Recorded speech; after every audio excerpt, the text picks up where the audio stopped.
Hello dear students, welcome to MP परीक्षा। और जैसा कि आप सभी जानते हैं, हम लेकर आते हैं आपके लिए वर्ग 3 की एग्ज़ाम पर आधारित पर्यावरण और हिंदी के कुछ प्रश्न। और आज के वीडियो लेक्चर में हम लेकर आए हैं आपके लिए पर्यावरण पर आधारित पेडागॉजी और पर्यावरण एटमॉस्फेयर के कुछ प्रश्न। पर्यावरण एटमॉस्फेयर के प्रश्नों की अगर हम बात करें तो देखिए, एटमॉस्फेयर यानी कि वातावरण, और वातावरण का सीधा संबंध होता है पर्यावरण से। आपको वातावरण संबंधित बहुत सारे प्रश्न आपकी एग्जाम में देखने को मिलेंगे। उम्मीद करती हूँ मैं कि आप सभी अपने घरों में सेफ हैं, सुरक्षित हैं। तो चलिए बिना देरी किए हम आज के प्रश्नों की शुरुआत करते हैं, जो कि एटमॉस्फेयर वातावरण पर आधारित हैं। तो आइए देखते हैं हमारा आज का पहला प्रश्न। हमारा आज का जो पहला प्रश्न है वो कुछ इस प्रकार है। पृथ्वी के वायुमंडल का कितना भाग 29 किलोमीटर की ऊंचाई तक पाया जाता है? जिसके विकल्प हैं ए 29%, बी 57% यानी कि 57%, सी 76% और डी 96%। आप सभी को अपना अपना उत्तर हमें कमेंट बॉक्स में कमेंट करके जल्दी से बताना है। तो सभी जल्दी से अपना उत्तर दीजिए। देखिए, यहाँ पर कितना भाग 29 किलोमीटर की ऊंचाई तक पाया जाता है, तो इसका सही उत्तर जो होगा वो होगा 96%।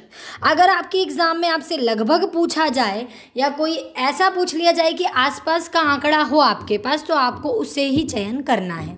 ठीक है, चलिए आगे देखते हैं। अगला प्रश्न है हमारा कि निम्नलिखित में से कौन सा कथन असत्य है? ठीक है, आपको यहाँ बताना है कि कौन सा कथन सत्य नहीं है। पहला विकल्प है ए, वायुमंडल की ऊपरी सीमा लगभग 10,000 किलोमीटर की ऊंचाई तक है। विकल्प बी है, वायुमंडल का 50% भाग 5.6 किलोमीटर की ऊंचाई तक सीमित है। विकल्प सी है, ऊंचाई में वृद्धि के साथ साथ जल वाष्प की मात्रा में वृद्धि होती है। विकल्प डी है, वायुमंडल में निचले स्तर में भारी गैस एवं ऊपरी स्तर में हल्की गैसों की प्रधानता है। जी, तो देखिए मैं आपको यहाँ एक चीज़ बताती हूँ। देखिए, जब हम वायुमंडल की अगर बात करते हैं तो अधिक तापमान के कारण जब जल वाष्प बनकर वायुमंडल में जाता है तो वायुमंडल में जितनी भी विद्यमान गैस हैं वो जल को जल वाष्प में बदल देती हैं और उसे हम जल वाष्प कहते हैं। ठीक है, यह केवल क्षोभ मंडल में ही पाई जाती है और इसे हम आर्द्रता भी कहते हैं।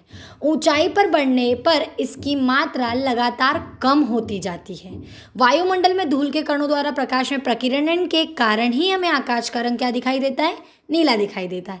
तो यहाँ पर जो तीसरा विकल्प है वो क्या हो जाएगा? प्रश्न की दृष्टि से गलत हो जाएगा, क्योंकि ऊंचाई के साथ साथ जब वृद्धि होती है तो जलवाष्प की मात्रा में कमी आती है, ना कि बढ़ोतरी होती है।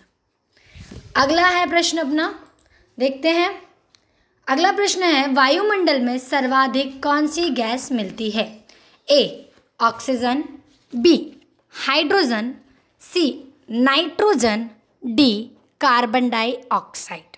ठीक है, आपको इन चारों विकल्पों में से सही उत्तर को जल्दी से कमेंट बॉक्स में कमेंट करके बताना है। ठीक है, तो देखिए, शुद्ध और शुष्क वायु में नाइट्रोजन 78%, ऑक्सीजन 21%, ये आंकड़ा आप लोगों को सभी को याद रखना है। और आर्गन 0.9%, कार्बन डाइऑक्साइड 0.03% तथा hydrogen, helium, ozone, neon, xenon आदि अल्प मात्रा में उपस्थित रहती हैं। ठीक है, तो यहाँ सही उत्तर क्या हो जाएगा? विकल्प सी, नाइट्रोजन इसका सही उत्तर होगा। बढ़ते हैं अगले प्रश्न की ओर। और हमारा जो अगला प्रश्न है वो कुछ इस प्रकार है। वायुमंडल का सर्वाधिक स्थायी तत्व कौन सा है? A nitrogen, B oxygen, C carbon dioxide या डी जल वाष्प। आपको सही उत्तर बताना है। तो देखिए, थोड़े से आज कठिन प्रश्न है तो इनका उत्तर मैं स्वयं आपको बताती हूँ। देखिए, जल वाष्प अथवा जल वाष्प पानी की गैसीय अवस्था और अन्य अवस्थाओं के विपरीत अदृश्य होती है और पृथ्वी के वायुमंडल में इसकी मात्रा लगातार परिवर्तनशील होती रहती है। ठीक है, तो यहाँ पर जो स्थायी तत्व के रूप में विद्यमान है वो जल वाष्प ही है, जो हमारे वायुमंडल में स्थायी तत्व के रूप में विद्यमान रहती है। चलिए आगे बढ़ते हैं इसी के साथ। वायुमंडल में सर्वाधिक मात्रा में विद्यमान अक्रिय गैस कौन सी है? ए आर्गन, बी क्रिप्टॉन, सी हीलियम, डी नियॉन। आपको बताना है कि कौन सी ऐसी गैस है जो अक्रिय है और वायुमंडल में विद्यमान, जो अक्रिय गैस है। ठीक है, तो देखिए यहाँ पर हमने अभी प्रीवियस प्रश्न में हमने पढ़ा था कि आर्गन 0.93%, कार्बन डाइऑक्साइड 0.03% तथा हाइड्रोजन, हीलियम, नियॉन, जिनॉन आदि अल्प मात्रा में उपस्थित होती हैं। लेकिन यहाँ दिए गए विकल्पों की अगर मैं बात करूँ तो यहाँ पर जो उत्तर होगा वो क्या हो जाएगा? अक्रिय गैस। तो आर्गन यहाँ पर एक अक्रिय गैस के रूप में वायुमंडल में विद्यमान है। अगले प्रश्न की ओर बढ़ते हैं। तो अगला प्रश्न है हमारा, वायुमंडल मुख्यतः गर्म होता है। ए सूर्य की सीधी किरणों से, बी पृथ्वी से विकिरण द्वारा, सी पृथ्वी के अंदर की ऊष्मा से, डी पृथ्वी के गति के घर्षण से। ठीक है, तो इसके उत्तर जल्दी से आपको कमेंट बॉक्स में कमेंट करना है। देखिए, अगर हम सही उत्तर की बात करें तो इसका जो सही उत्तर होगा वो यहाँ पर होगा विकल्प बी, पृथ्वी के विकिरण द्वारा, क्योंकि विकिरण से ही वायुमंडल गर्म होता है। देखिए, वायुमंडल के गर्म होने में पार्थिव विकिरण और ग्रीन हाउस गैसें जो होती हैं वो सबसे मेन रोल प्ले करती हैं, है ना। पार्थिव विकिरण दीर्घ तरंग के रूप में होती हैं। इन दीर्घ तरंगों के लिए वायुमंडल की ग्रीन हाउस गैस एक अवरोधक का कार्य करती है। तो यहाँ पर इसका कारण क्या हो जाएगा हमारा? पृथ्वी के विकिरण के द्वारा। अगला प्रश्न देखते हैं, निम्न में से कौन सा युग्म वायुमंडल की गैसों की बढ़ती मात्रा को दर्शाता है? ठीक है, आपको ये देखना है कि कौन सा है जो वायुमंडल की गैसों की बढ़ती हुई मात्रा में लिखा है, मतलब सबसे बढ़ती हुई मात्रा में, यानी कि सबसे छोटा, फिर उससे बड़ा, फिर उससे बड़ा और उससे बड़ा। तो देखिए, पहला विकल्प है ओजोन, कार्बन डाइऑक्साइड, ऑक्सीजन और नाइट्रोजन।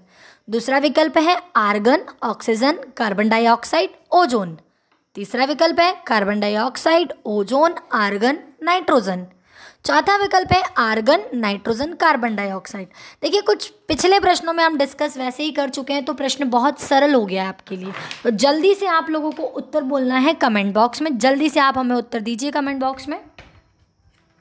बिल्कुल सही, बहुत सारे लोगों ने इसका उत्तर बिल्कुल सही दिया है। और यहाँ पर इसी तरह से विकल्प ए जो है वो इसका सही उत्तर होगा। चलिए आगे देख लेते हैं। आगे हमारा अगला प्रश्न है, निम्नलिखित में से कौन सी ग्रीन हाउस प्रभाव के लिए उत्तरदायी है?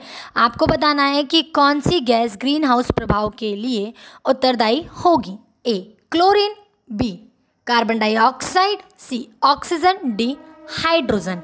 तो ये बहुत ही सरल प्रश्न यहाँ पूछ लिया गया है और हम सभी को बहुत अच्छे से पता है कि कौन सी गैस हमारे वायुमंडल में उत्तरदायी होती है। तो देखिए, कार्बन डाइऑक्साइड जो गैस है वो ग्रीन हाउस प्रभाव के लिए उत्तरदायी होगी। चलिए अगला देखते हैं, सूर्य की तीव्र किरणों द्वारा झुलसने से वायुमंडल की कौन सी गैस हमारी रक्षा करती है? A oxygen, B nitrogen, C ozone, D argon. ठीक है, तो यहाँ पर सभी को इसका उत्तर बहुत अच्छे से सभी को पता है, जहाँ तक मुझे लगता है कि सभी को पता है। तो देखिए, ओजोन परत हम बचपन से पढ़ते आ रहे हैं कि ओजोन परत पृथ्वी के वायुमंडल की एक परत होती है जो पराबैंगनी किरणों से हमारी रक्षा करती है। ठीक है, और अवशोषित कर लेती है ये पराबैंगनी किरणों को। इसे पृथ्वी के लिए जो भी हानिकारक किरणें होती हैं उनसे ये हमारी रक्षा करती हैं। तो ओजोन परत इसका या ओजोन गैस इसका सही उत्तर हो जाएगा। ओजोन यहाँ पर इसका सही उत्तर है। ठीक है, अगला देखते हैं, पृथ्वी के वायुमंडल में पाई जाने वाली निम्नलिखित गैसों का सही अवरोही क्रम है। देखिए, ये उसी प्रश्न को फिर से घुमा के आपसे पूछ लिया गया है, आपको इसका सिर्फ क्रम बताना है। A nitrogen, B carbon dioxide, सी में ऑक्सीजन दिया है, डी आर्गन और ई नियॉन। इनको 1 2 3 4 5 के क्रम में दिया है, तो आपको इनके अवरोही क्रम में जमाना है। अवरोही आरोही का कॉन्सेप्ट हम सभी को क्लियर है, तो जल्दी से इसे अवरोही क्रम में जमा कर हमें बताइए कौन सा विकल्प चारों में से सही होगा। थोड़ा सा अधिक समय मैं आपको दूंगी इस प्रश्न के लिए। जी, काफ़ी बच्चों ने बिल्कुल सही उत्तर दिया है। विकल्प सी इसका सही उत्तर होगा कि अवरोही क्रम में जब हम देखेंगे तो 1 3 4 2 5, यानी कि 1 यानी नाइट्रोजन, उसके बाद होगा ऑक्सीजन, उसके तत्पश्चात होगा आर्गन, उसके पश्चात होगा कार्बन डाइऑक्साइड एंड सबसे लास्ट में क्या हो जाएगा हमारे पास, नियॉन।